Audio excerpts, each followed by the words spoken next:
आखिर देवी अनुसुईया ने माँ सीता से ऐसा क्या कहा कि जिसको माँ सीता ने हमेशा ही याद रखा और अपने जीवन में भी उतारा।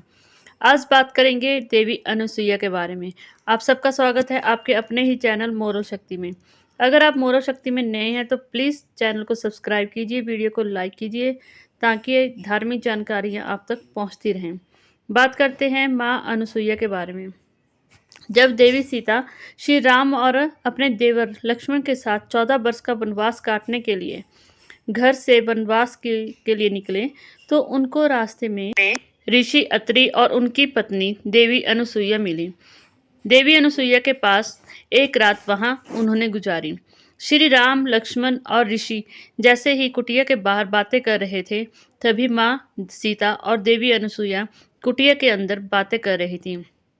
माँ अनुसुईया ने सीता माता को कुछ ज्ञान की बातें बताई और साथ में अपने पति को लेकर एक पत्नी का क्या धर्म बनता है वह बताया।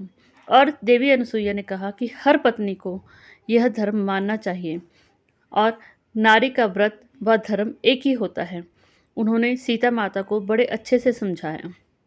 उन्होंने कहा, अच्छी पत्नी वही होती है जो मन से अपने पति की सेवा करती है।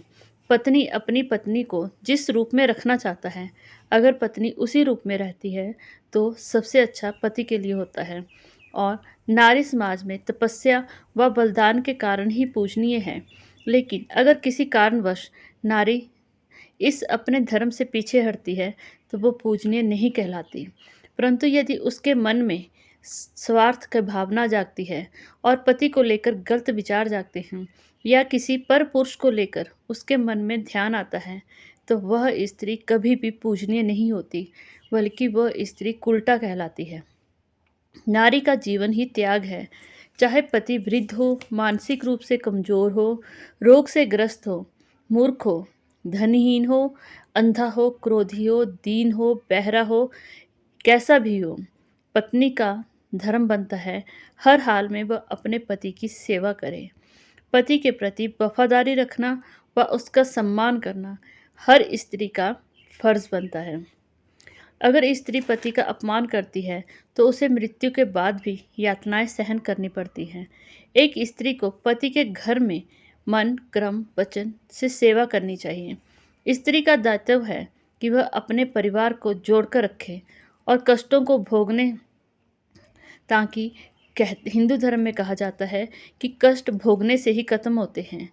और सबसे खास बात देवी अनुसुईया ने माँ सीता को बताई कि जिस घर में स्त्री का अपमान होता है, स्त्री दुखी होती है, हर समय मन में दुख की भावना लेकर जीती है, उस घर में कभी भी सुख और समृद्धि नहीं आती।